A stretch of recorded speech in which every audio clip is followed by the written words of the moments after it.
Hey everybody, that's CHRIS Adler. It's my friend Charlie. You might have seen or heard him before. You start first. Honored to be here.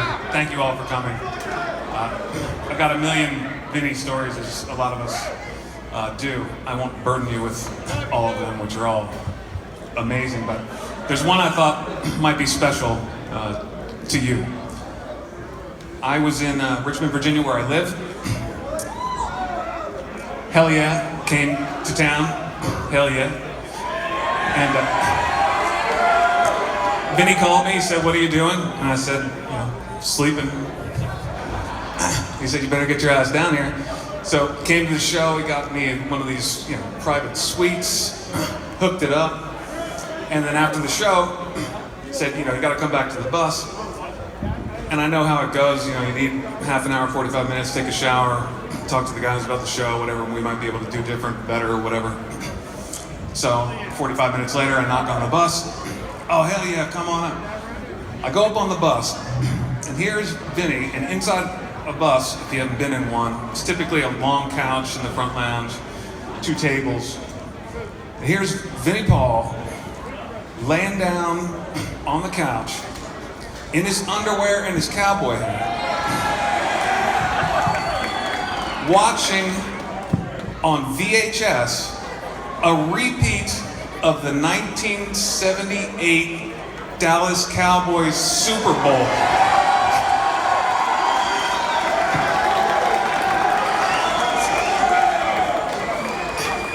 No one like this guy.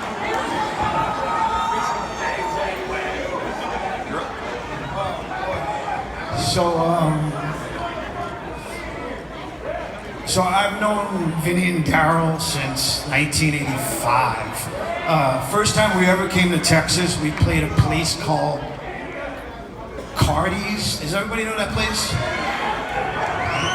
Okay. So there you go. So Pantera were with us on that bill. It was the first time I ever met them. And Rita was there too. And Rita was kind of like the conduit. She introduced us and everything was great. Anyway, they play and then we play. And then I look to the right and there's Vinnie fucking going crazy headbanging. While we're playing, this is going on. I look in the audience and there's this pole. And I see Daryl is all the way up on the pole.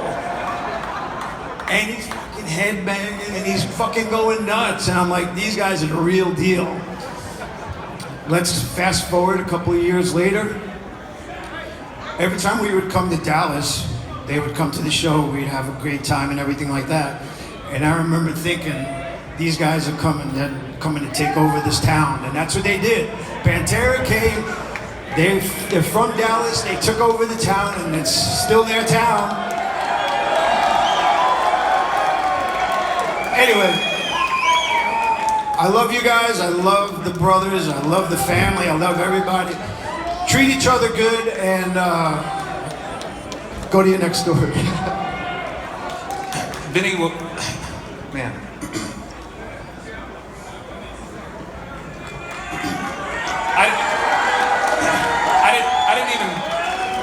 I didn't have a drum kit before I fell in love with Vinnie Paul.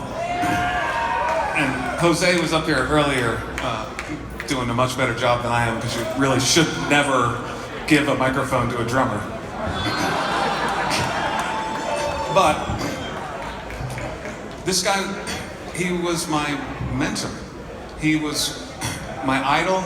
I am a fan, just like everybody here. There's no difference whatsoever. But being in the circuit, we'd run into each other, we'd find each other.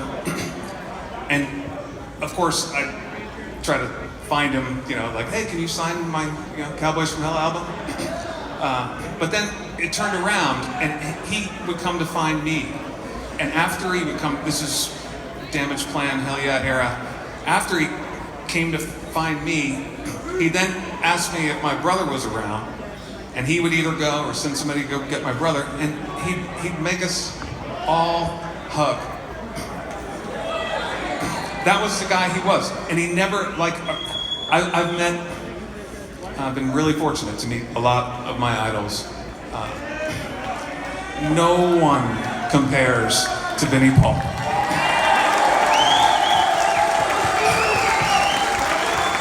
Absolutely. And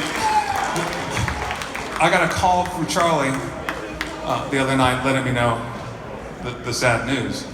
And I was up just all night crying. I couldn't sleep. I couldn't believe it. I was checking Blabbermouth and looking everywhere, trying, is this fucking for real? Like, it's still unreal. And because to me, he was the guy in everyone that I've met, he's the last of the greats. He was a beacon to me and to everyone that loves his music and his brother's music and the legacy of the family. He showed me the way. He told me how to do it. And that night, it felt so dark for me. I had lost my way. I lost my beacon, my idol. But I realized in the past couple of days, I was fortunate enough to be asked to go to the service yesterday, and very fortunate to be able to speak today to you guys. But I think one of the things that I'm going to be inspired by this guy for the rest of my life. And one of the things that even in his passing, Vinnie left everyone here a gift today, and that is, if you look at the person to the right of you, to the left of you, in front of you, or in back of you, and they are not your friend or your family, they are now, because of Vinnie fucking Paul. Right. Get your pull.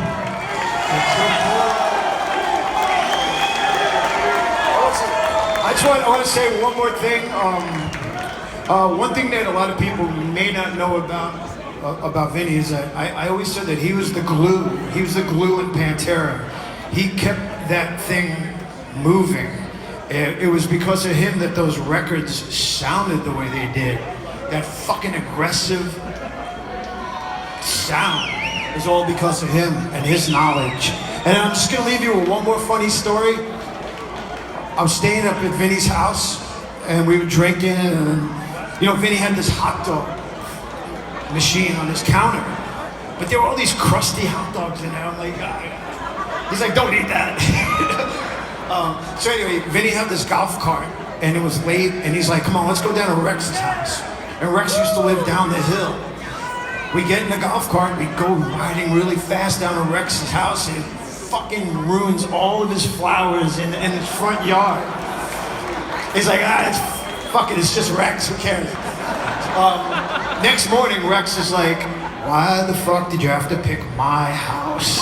Why is it always my house? Because he played bass. Because he played bass.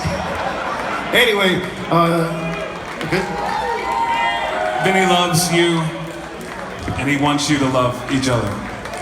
Love everybody, and one more thing. This is I want to say something about the original Pantera road crew: Cat, Grady, Wires, Bobby Towns, Sonny, Guy fucking Sykes, Kim, Walter O'Brien, everybody who's associated with making Pantera. I gotta say big love to all those people, because they fucking rule, and they're here today, and I love you guys too. And that's some of them right there. Big love. Hell yeah. Hell yeah. Thomas.